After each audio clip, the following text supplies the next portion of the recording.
Starting to hear a little bit more about the development of The Witcher 4, and bro, all of your worst inclinations after seeing that trailer are being confirmed, because CDPR claims The Witcher 4 will tackle a woman's struggle in a medieval world. Oh my god, we don't want this. Okay, we just want to destroy monsters. We just want to have fun, fulfilling side quests. We don't need to be lectured by modern day-isms by a bunch of untalented hacks that are taking over for much more established, much more competent writers. But more on that in a second. Let's see what we know here. Witcher 4 director claims that using Ciri as Ciri as their main protagonist will allow the team to explore the specific struggle of a female monster hunter in a medieval world. Yeah, but I thought that everything was all fine and well and dandy because she could pass the trial of the grasses, where no woman before her could possibly go through such an arduous process. Now it's going to be all great and fine and wonderful in that respect, but not when it comes to dealing with a woman. Then there's gonna be sexism in the Middle Ages, where it's like, yeah, there was, but are you gonna be time frame accurate, or are you just gonna interject boring modern day bullshit? You gotta wonder, is this medieval sexism something anyone was asking for in a fantasy RPG? Yeah, heading into 2025. Of course not. But this game isn't releasing in 2025. 26 at the earliest. Very likely 27 if we're being honest. Ever since CD Projekt Red announced that Ciri would star in The Witcher 4, there have been questions and concerns raised. Some corners of the web erupted with outrage at yet another female protagonist replacing a beloved male hero. But if you knew anything about the lore, and I'm not the biggest Witcher guy, okay? Didn't play 3, didn't play 2. Have them, bought them, downloaded them. Haven't got around to them. They're gigantic games, and I want to give them their due, all in due time. But I know how the story ends, and basically Ciri ends up getting set up, and that's fine. That's fine, okay? You want to take it that direction? That's totally cool. There's interesting stories that you can tell. It's just, that's the key word. There are interesting stories that you could tell. Just doubt with the current makeup of CD Projekt Red, you're capable of telling those interesting stories. But what's catching the most attention is how the developers at CD Projekt Red have seemingly confirmed they plan to use Ciri's storyline to explore sexism and gender politics in a medieval-inspired world of The Witcher. Speaking to Eurogamer, game director Sebastian Kalemba, oh boy, this cuck, and narrative director Philip Weber laid out how, from the start, they saw Ciri as more than a mere side character. Oh great, this is really reminding me of how Philippa Boyens really thought the story of Hera Hammerhand needed to be the one that was told when scouring the appendices of The Lord of the Rings to just slap together some retaining slop fest. Oh boy. They pointed out that while Geralt was always set in his ways, Ciri, at the outset of The Witcher, is at the beginning of her journey as a Witcher. So, was there a time jump there? Okay, to explain how she looks a little bit more haggardly, how she looks a little bit older, how she's definitely a little bit more rough and tumble than the last time we seen her in The Witcher 3. It was just the people trying to, I don't know, maybe do a little bit more charitable work for CD Projekt Red than even they desire. In a way, even though Ciri is, of course, a defined character with her, players will have the opportunity to still define her quite a bit more. Well, it's an RPG, you would hope so. Specifically define the path that she will take on her way to becoming a Witcher, and basically also what kind of person that will make her. Well, yeah, she's a Witcher. Naturally, she's an outcast. She is looked upon with reverence, at least respect from certain sects of the community, but she's also a genetic weirdo, so yeah, they're gonna go ahead and hold her with reverence at arm's length, but that's about it. And yeah, that's the story that you got from Geralt, but now you could just go, oh yeah, but they don't like her because she's a woman. No, she's a Witcher, and that's a inherently dangerous position to hold that could draw the ire of certain individuals to our but anyways, the conversation with Eurogamer then turned specifically to a question that centered around the idea of sexism in the world of The Witcher. Oh, the outlet asked. The experience of a woman is actively quite a significant theme of The Witcher in a lot of different forms. The women of this world are subjected to a lot of violence. Yeah, as opposed to the guys that have to go fight the monsters and protect the village, but the women most affected. It's the Hillary Clinton quote time and time again. The primary victims of war are women because they're the ones who lose their husbands and sons Oofta. They're heavily sexualized in different ways. Wait, what? Okay, there's a kind of a deal with the devil the sorceresses have to make where they lose their fertility and so on. Watching the trailer, it seemed to maybe channel this. No, not really. It just kind of seemed like a Witcher trying to do their job, and it just so happened to be Ciri, but you're a Eurogamer. I would imagine that you read into a bunch of crazy ideological theories. There's Ciri, a woman trying and failing to save another woman from more of this universe's violence, right? No, it's ritual sacrifice from a crazy cult. I mean, she was going to die regardless. It had very little to do with her being a woman, more or less with them and their rigid traditions, but okay. Is that the intentional theme that you're channeling with the trailer? And also, is it something you're intentionally looking to explore in the game? The experience of a woman, in particular, through Ciri's eyes in this world, Weber replied. I mean, I would say that the world of The Witcher is a really dark one that's really inspired by, of course, dark fantasy folklore, but also medieval to early Renaissance history. And that is the world which, that was tough for many different groups, women among them, as an example, in The Witcher. We also deal a lot with racism when it comes to non-humans, and this is something that we want to keep up with in The Witcher 4.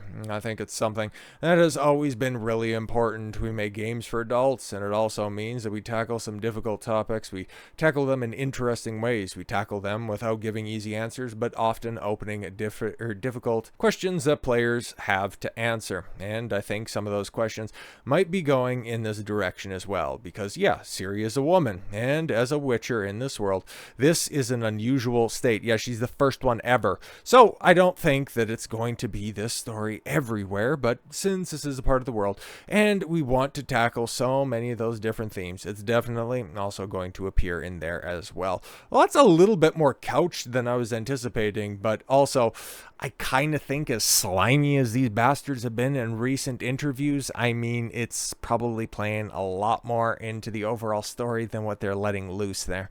Does this mean, yeah, that instead of simply showing how Ciri grows into her monster-slaying role, CD Projekt Red feels it's important to weave in a storyline about gender politics? I'd imagine it's going to play something into it. There might be some offhanded comments, but the way that certain people working on the game, or at least working at the studio, have responded to this development cycle kind of leads me to believe that this is a little bit less about The Witcher and more about what it means to be The Witcher. Case in point, The Witcher 3 directors and other devs leave CD Projekt Red to start rival studios. Oh, that's really not good for that news to come out now when you're in deep development for one of your flagship IPs. Yeah, that's really not good. That kind of lets you know. That says more about what you're doing than saying what it is you're doing. CD Projekt Red, once hailed as a powerhouse in the gaming industry for acclaimed titles like The Witcher 3, The Wild Hunt is undergoing a significant transformation. Recently, a wave of key developers, including The Witcher 3 directors, have chosen to leave CD Projekt Red to start their own rival game studios. And yeah, to corroborate these claims, it looks like the whole news of a lot of CD Projekt Red developers leaving CD Projekt Red is not just real,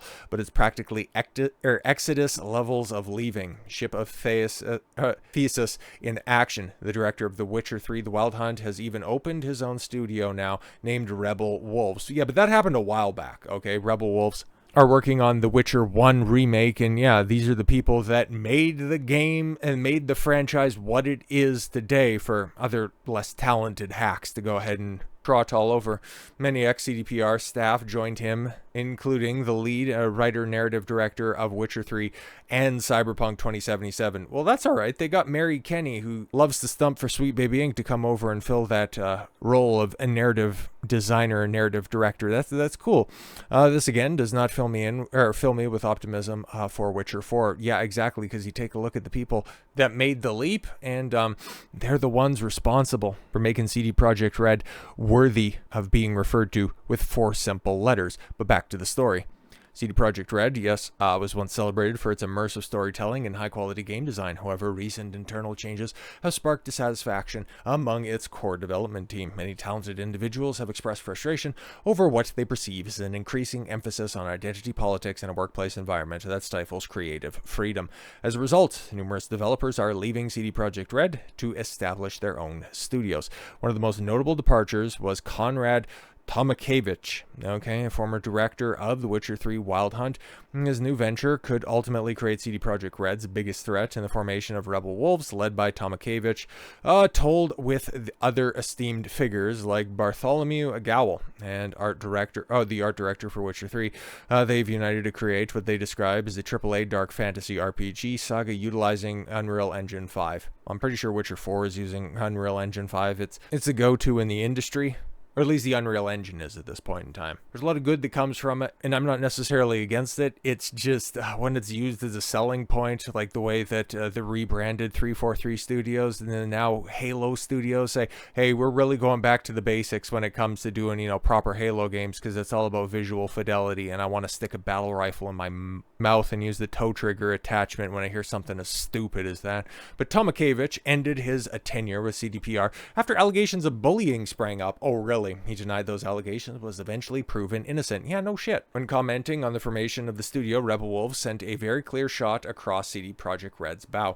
We decided to create our own studio and run it on our own terms. The official Rebel Wolves site says, chief among them, the team comes first, always. Happy people make great games. Games players want and deserve. Yes, it's as simple as that. Imagine that. Game developer focusing on what players want instead of the devs themselves want to see according to their own political agenda. The studio also knows that one of its main goals is to create a studio where developers can thrive, united by a common goal and a sense of camaraderie.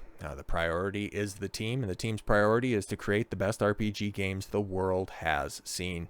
CD Projekt Red recently made waves by making Ciri the main protagonist in the upcoming Witcher 4, which is interesting, right? Because they're going to be biting off a character that was so beloved coming out of the Wild Hunt back in 2015, and now it's going to be in those less than I don't necessarily want to poison the well any more than I already have when discussing this issue, but the less experienced hands are going to be taking that carefully crafted character forward as the main protagonist in The Witcher 4. I will be interested to see what Rebel Wolves does. Bad Wolves is something totally different, I think. I think that's a band or something. I'll be interested to see what they end up doing, given the fact that they were the brains behind the operation that made for a lot of people one of the greatest games of all time. And this right here could be a sign of things to come for the greater industry.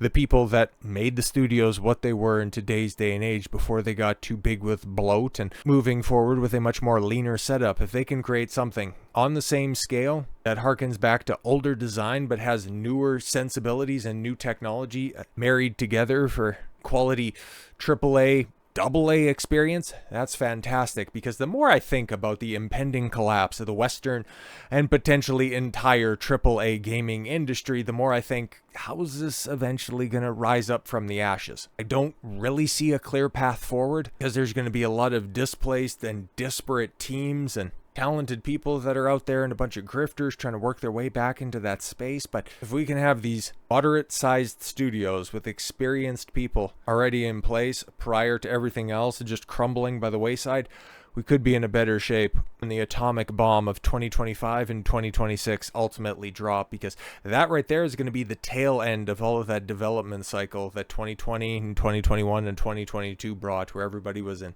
full-throated support of Black Lives Matter, all cops are bastards ideology, DEI nonsense to just run amok. You get all of their work finally having to come to light. There will be a couple of markers along the highway. Grand Theft Auto 6 looking specifically at you. That game's not going to flop, but if it's not as edgy or not as experimental as previous GTA games, yeah, there's going to be some cause for concern out there. And especially with The Witcher 4, CD Projekt Red delivers another disaster like they had with the initial launch of Cyberpunk 2077.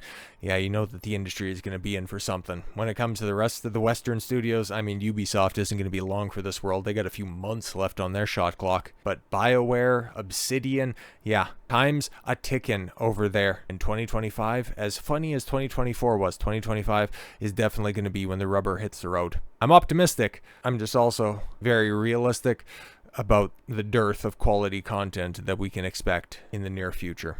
So with all that said, thank you all very much for the gift of your time. I've been Don Consuelo. I want you to follow your gut and get after it. Take care, everyone.